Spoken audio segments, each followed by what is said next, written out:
Assalamualaikum warahmatullahi wabarakatuh. Nama saya Sakila Ibrahim. Saya mahasiswi Universitas Islam Asy-Syafi'iyah. Pada pertemuan kali ini, saya akan menjelaskan materi yang berjudul tentang menghindari akhlak tercela. Dalam judul tersebut ada beberapa bagian, yaitu ada fitnah, ghibah, dan namimah.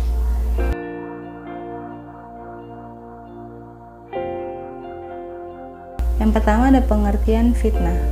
Fitnah merupakan komunikasi kepada satu orang atau lebih yang bertujuan untuk memberikan stigma negatif atas suatu peristiwa yang dilakukan oleh pihak lain berdasarkan atas fakta palsu yang dapat mempengaruhi penghormatan, wibawa, atau reputasi seseorang.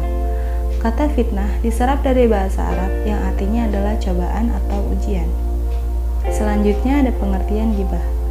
Ghibah adalah menyebutkan sesuatu yang terdapat pada diri seorang muslim, sedang ia tidak suka jika hal itu disebutkan, baik dalam keadaan soal jasmaninya, agamanya, kekayaannya, hatinya, akhlaknya, bentuk lahiriahnya, dan lain sebagainya.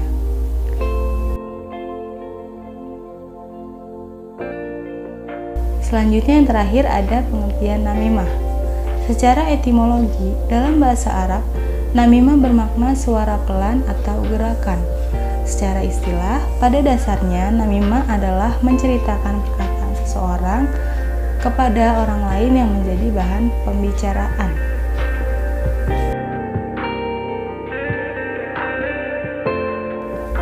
Adapun bentuk-bentuk perbuatannya.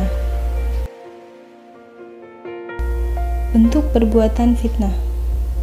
Yang pertama ada menyebarluaskan berita atau cerita yang tidak benar tentang suatu hal atau orang lain, baik secara diam-diam maupun secara terbuka.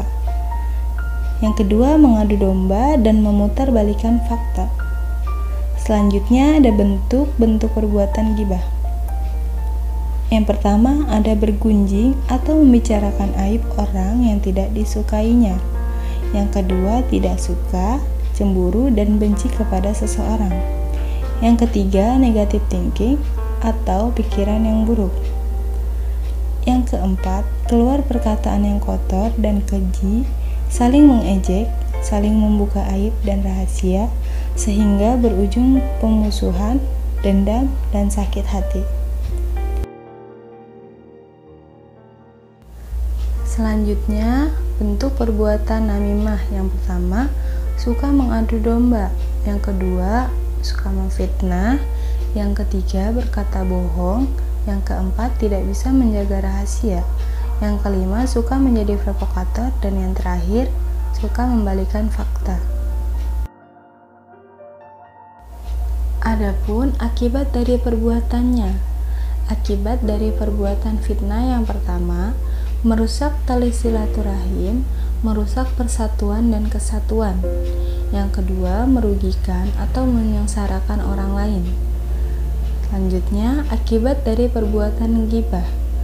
Yang pertama, dapat merusak keharmonisan. Yang kedua, hati menjadi kotor. Yang ketiga, membunuh martabat orang lain. Lalu yang terakhir, akibat dari perbuatan namimah. Yang pertama, terkoyaknya persahabatan. Yang kedua, menimbulkan permusuhan dan kebencian. Adapun cara menghindarinya, cara menghindari fitnah dan namimah.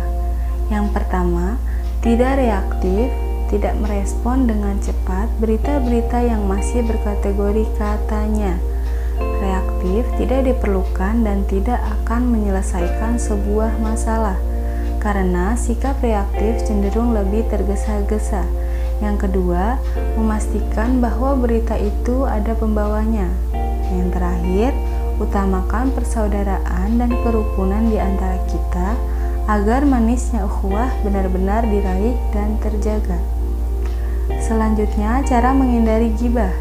Yang pertama, menyibukkan diri dengan hal-hal yang positif dan manfaat bagi diri sendiri maupun orang lain. Yang kedua, berpikiran positif. Yang terakhir, senantiasa takut kepada Allah dengan menjaga lisan. Sekian, wassalamualaikum warahmatullahi wabarakatuh.